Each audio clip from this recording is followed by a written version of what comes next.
এশিয়ার power house জাপানের বিপক্ষে লড়াইটা দারুণ করলো সর্বকালের সেরা ফুটবল টিম ব্রাজিল।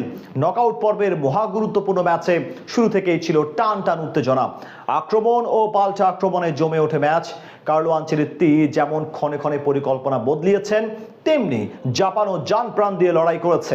সেখান থেকে কেমন হলো ম্যাচের শেষ ফলাফল, তাই নিয়ে বিস্তারিত এই রিপোর্টে।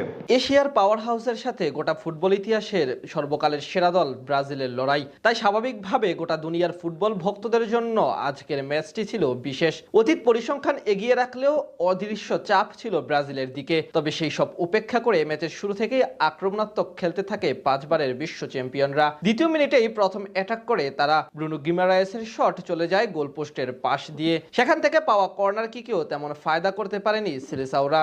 10 মিনিটে আরো একবার দারুণ সুযোগ তৈরি করেছিল তারা ডি বক্সের একটু বাহির থেকে, সেখানে গিমারায়েসের শট সতীর্থ পাকেতার গায়ে লেগে প্রতিহত হয়ে ফিরে আসে। এর 1 মিনিট পরেই ফ্রি কিক পায় জাপান, তবে সেখান থেকে তারাও তেমন সুবিধা করতে পারেননি। হাইড্রেশন ব্রেকের পর কর্নার কিক পেয়েছিল তারা, সেই সুযোগও কাজে লাগাতে পারেনি। তবে 29 মিনিটে আর ভুল করেনি কাইসু সানু, মাঝ মাঠ থেকে একাই বল নিয়ে ছুটেন তিনি। এরপর ব্রাজিলের নরবরে রক্ষণকে ফাঁকি দিয়ে দূরপাল্লার দুর্দান্ত এক শটে গোল করে জাপানকে এগিয়ে দেন এই ফুটবলার। 34তম মিনিটে ভিনিসিয়াস জুনিয়রের দুর্বল শট সহজেই রুখে দেন প্রতিপক্ষ গোলকিপার। মাঝের সময় বল দখলের লড়াইয়ে ব্রাজিল এগিয়ে থাকলেও বেশ কয়েকবার আক্রমণ তৈরি করে এশিয়ার দেশ জাপান। 36তম মিনিটে ডি বক্সের বাইরে থেকে ডেডলক ভাঙার চেষ্টা করেন লুকাস পাকেতা, তবে তার প্রচেষ্টাও সফল হয়নি। এদিন প্রথম থেকেই ব্রাজিলের ফুটবলারদের একাধিকবার দেখা গেছে ভুলভাল পাস খেলতে, যার খেসারত হিসেবে শেষ অবধি এক গোলে পিছিয়ে থেকে বিরতিতে যায় ভিনিসিয়াস জুনিয়ররা।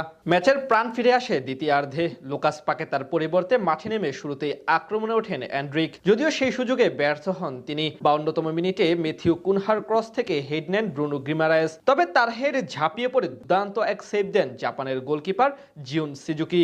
এরপর আরো কয়েকটি আক্রমণ করে ব্রাজিল, সেখান থেকে অবশ্য সফল হতে বেশি সময় নেয়নি তারা। 56তম মিনিটে গেব্রিয়েল ম্যাগালায়েসের দুর্দান্ত এক ক্রস থেকে হেড নিয়ে অসাধারণ এক গোল করে ব্রাজিলকে সমতায় ফেরান কাসেমেরো।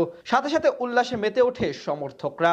এর মাত্র 1 মিনিট পরেই এগিয়ে যেতে পারত ব্রাজিল। ডি বক্সের ভিতরে দারুণ ড্রিবলিং করে দুই ফুটবলারকে বোকা বানিয়ে গোলপোস্টে শট নেন ভিনিসিয়াস জুনিয়র, তার বল ভারে লেগে ফিরে আসে। 64তম মিনিটে জাপানের দূরপাল্লার শট রুখে দেন এলিসন বেকার। ধীরে ধীরে যেন ডিফেন্সিভ দিকে মনোনিবেশ করে জাপান, সেই সুযোগে কয়েকটি আক্রমণ তৈরি করে ব্রাজিল। 74তম মিনিটে রাইট উইং দিয়ে বল নিয়ে বক্সের ভিতরে ঢুকে যান রায়ান, তার বাড়ানো বল অবশ্য কাজে লাগাতে পারেনি কেউ। খানিক পরে বদলি হিসেবে নামা গেব্রিয়েল মার্টিনেল্লির শট চলে যায় পোস্টের একটু বাইরে দিয়ে। এরপর দ্বিতীয়ার্ধের বাকি সময় আরো একাধিক আক্রমণ করলেও তেমন সুবিধা করতে পারেনি ব্রাজিল ফুটবল দল। নির্ধারিত খেলার একেবারে শেষ মুহূর্তে এসে ঝলক দেখায় ব্রাজিল। আক্রমণের পর আক্রমণে শেষ মুহূর্তে গিয়ে মার্টিনেল্লির পা থেকে আসে সেই কাঙ্ক্ষিত গোল, আর সেই গোলেই জয়ের উৎসবে মেতে ওঠে ব্রাজিল, যার মাধ্যমে পৌঁছে গেল রাউন্ড অফ 16-এ। বিপরীতে এখান থেকেই মিশন শেষ করতে হলো জাপানকে।